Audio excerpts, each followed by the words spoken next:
2 a.m. on a Friday. GoldenEye on the Nintendo 64. Man, 4 controllers, all friends, like sitting there all night, mission after mission. I still have the game and I still have the console. Every now and then we boot it up over Christmas.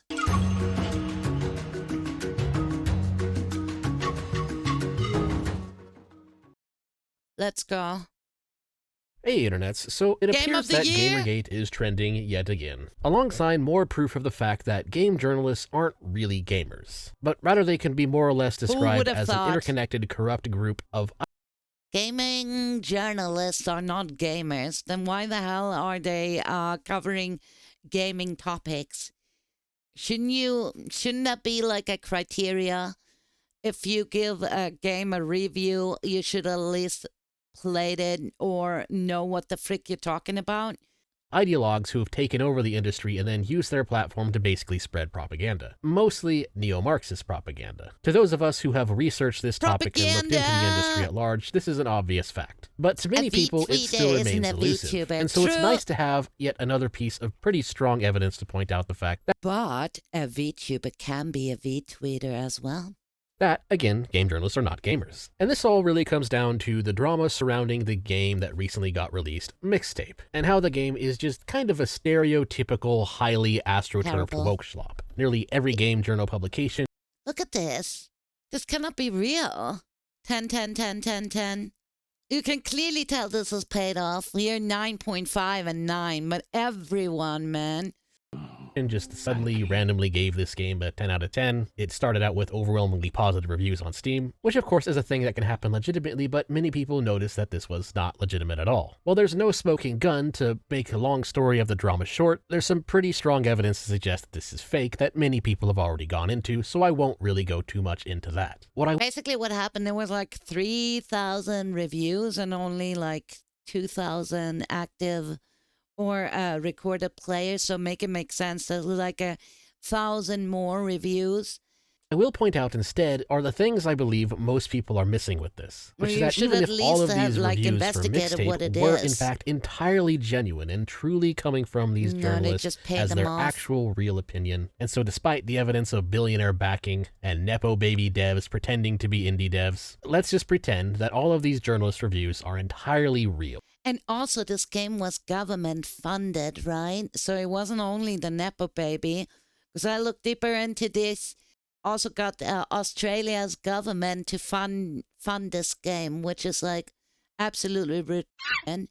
And then to call it indie as well, I mean, you got it government funded and it's awful. Can you imagine living in Australia and your tax money is going to games like this and paying reviews? It's like that English game with the Amelia was also government funded. Dudes, what have we learned? The government-funded games, they suck. That the journos actually sincerely believe it is a 10 out of 10 game. Because I would argue that if they really do believe this, then it is actually just as, if not more, delegitimizing to the game journalist industry. Amelia is based on, I mean, the character, but the game...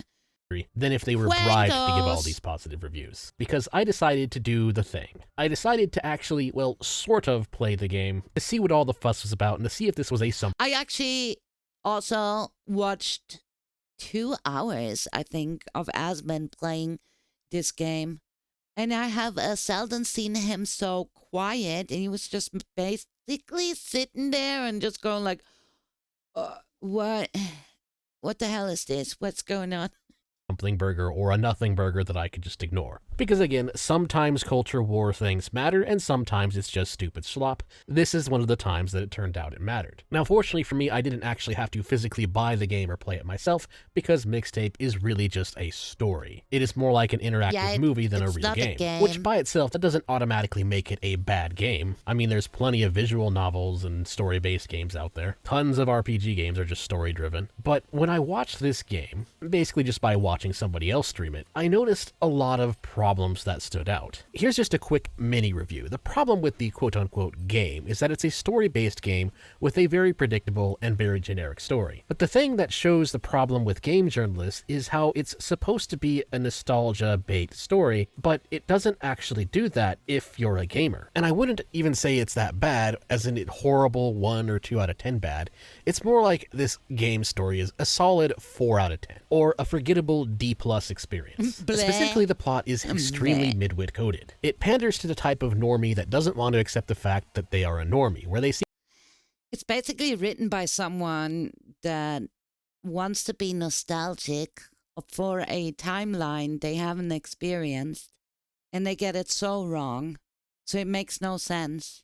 Yeah, delirium. Seem to think that listening to pseudo-alternative music is enough to qualify them as an intellectual. A TLDR of the plot is that you have this group of teenage friends who are going to be attending a party, and they need to find booze for the party, and as they're looking for booze, they run into various things that either trigger a cutscene or trigger a minigame, with a story basically being a generic coming-of-age story. And there's a few huge problems that stand out for this. The first is that the minigames are apparently completely unlosable. Nothing you actually do can result in a Look, first problem, this is not how you rewind the tape. This is the one. And also, you would never rewind the tape onto this one. If you also look at the, here's the tape, so it's already on this spool because it goes up here and down there for the kids who don't know. You wouldn't even use that. And you don't rewind with the pencil stick. The only reason you use a pencil stick is if the tape gets tangled up. And you need to fiddle around with that. It's so wrong! And this is fully sealed, so the tape, I mean, if you stick it in, what is the tape going to read? There's nothing on top. Failed score. The person I watched streaming this noted this quite often. It's interactable, but nothing you actually do does anything. There's no way to actually fail the mission, even though one of these scenes is a major platforming section. But it is a platforming section that is unlosable. If the character fails to dodge a car, for example, they'll just kind of slide over the car instead. In other words, game journalist difficulty is the default and only difficulty mode. No need to actually be any good at the game. And that's not even the biggest problem. Another issue is how the story is effectively what I would call an example of woke washing. Because I happen to be one of the people who was born in the 80s and I came of age in the 90s. So you would think that a nostalgia bait game based... Yeah, it doesn't have gameplay at all. It's basically like a story and it plays itself, but you get to like walk around a bit with the character and the story is just lame.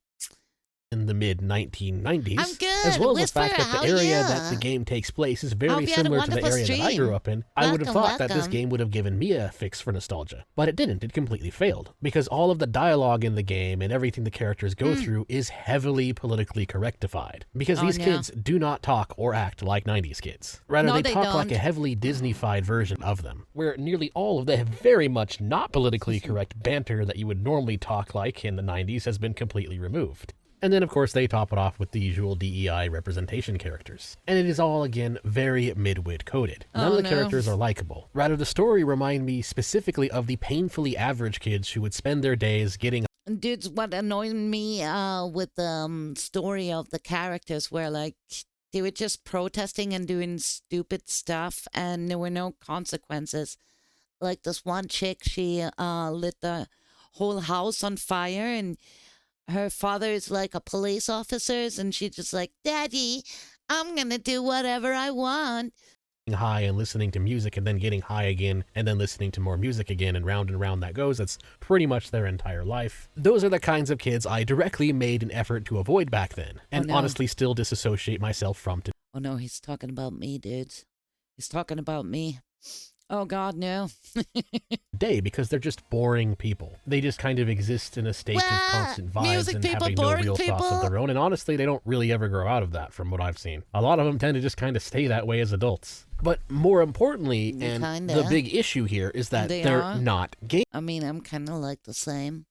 I feel like called out. Gamers, because that's the big thing missing from this supposed nostalgia game. It's a game about 90s nostalgia that includes no 90s gaming. Yes, that's right. That's the thing I noticed when watching this thing. As you go through these characters' rooms and you look around, there's no gaming. It's all just generic band groupie schlop stuff. And that's a really key issue here. A nostalgia game aimed at gamers should have some gaming nostalgia to it. For instance, expecting to see a scene where you walk up to a Sega Genesis or something, or at least an NES or an Atari or a Super Nintendo, and talk about games and reminiscent about the old games, you'd think you'd want to include that. That is, unless of course your target audience for this nostalgia is not for gamers. Unless of course you are not a gamer, so why are you making video games for gamers when you know nothing about gaming? And then we have people review this supposed game that also don't play video games and don't like video games at all.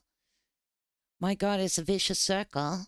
Like, for example, one of my best memories from that time is playing GoldenEye with my friends. GoldenEye or if not is with so friends, playing based. Shinobi 3 at 2 a.m. on a Friday. GoldenEye on the Nintendo 64. Man, 4 controllers, all friends, like, sitting there all night, mission after mission. I still have the game, and I still have the console. Every now and then we boot it up over Christmas. Night. That's the kind of time that you had if you were an actual gamer from those days. And the weirdest part is they even seem to tease it. These seem to be upper middle class kids in Northern California. That's the thing. That was like how the whole gaming culture kicked off. And so they have things like TVs and computers in their own room, and yet attached to this classic CRT TV is no games.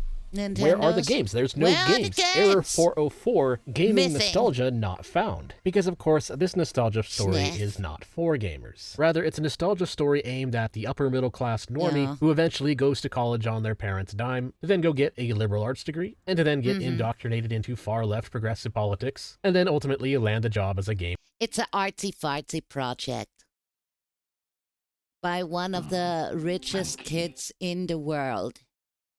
And she paid all the license to have those music titles in the game and tell her fictional story about how she wished she grew up like that and that the times were like that. And she has no clue.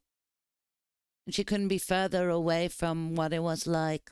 Journalist. Even though they never were a gamer, never will be a gamer, but they convince themselves that because they prescribe to the correct ideology, that they therefore know better about games than gamers. And so that's really what this mixtape drama, what we're really seeing here under the hood. Even if we were to take all of the good reviews in good faith and pretend like it's not astroturfed, then it still shows that game journalists are the types of people who honestly don't really enjoy video games. Which then brings up the question, is it astroturfing, or is it just journos legitimately having terrible tastes? Why are they doing this? If they hate it and despise it so much, why are they like...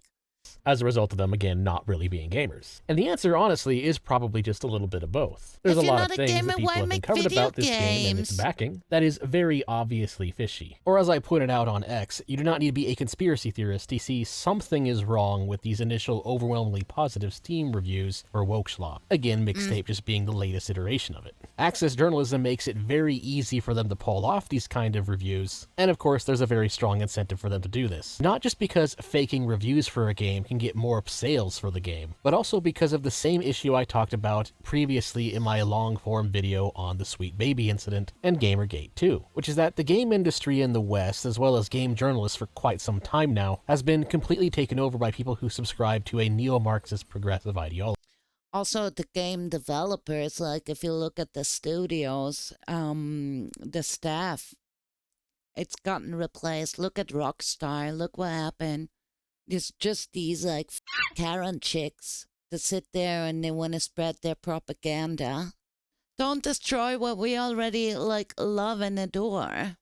And that this takeover isn't really a natural product of the free market, but rather is due to a complex web of corruption bred by a relationship with the corporate media and the state that is ultimately designed to make sure that some very unpleasant people remain in charge. with woke progressives just being another form of useful idiots that they use to that end. Because, of course, their solution to everything is effectively just that the government is corrupt, and the solution is more government, and that if we just taxed the right people, we could have free stuff. And the whole DEI ideology that gets pushed in the media, it's all just another arm of the structure of the corrupt system. And as for just print more monies. These actually believe that. This is freaking hilarious.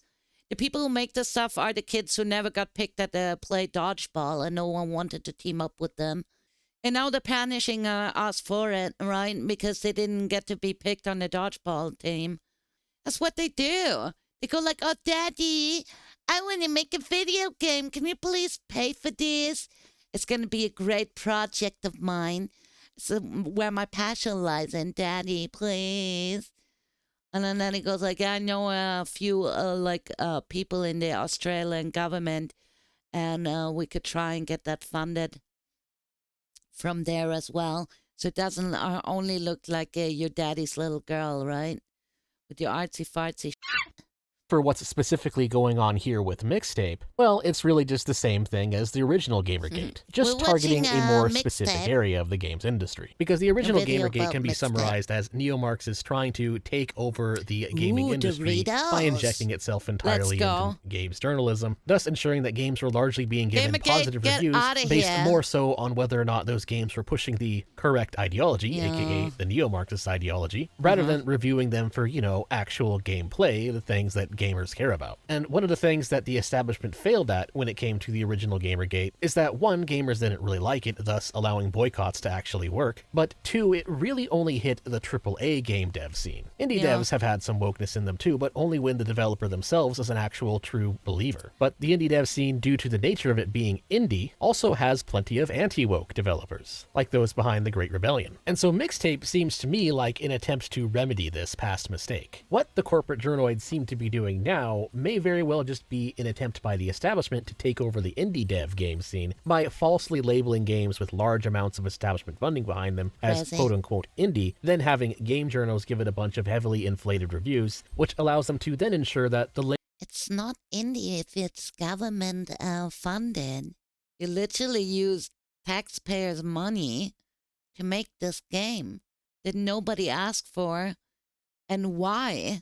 Latest woke schlop propaganda title, whatever it may be, is always at the top of the indie game charts as well, and wins Indie Game of the Year purely by brute force of establishment astroturfing. That's what appears to be really happening here. Dude, pretty disgusting terrible. and petty, to be honest. It's almost as if the AAA game devs and corporate journos got mad that the indie game dev scene is starting to outperform the schlop that they have been pushing for the past 20 years. And so this just seems to be their new strategy. Falsely label their schlop propaganda title as indie, and then make sure it's given widespread praise. However, the problem though with their tactic is that people have already kind of caught on to it, and thus the same strategies that were effective in Gamergate can be used against this nonsense. For one, just don't buy their game. Take the gatekeeper's pledge. Refuse to buy propaganda. Except this one. Oh god, yeah. Oh no, I actually bought this one. But it wasn't my fault. The first one was kind of alright. The Horizon Zero Dawn, it was okay. And then I thought like, all right, let's go with Forbidden West.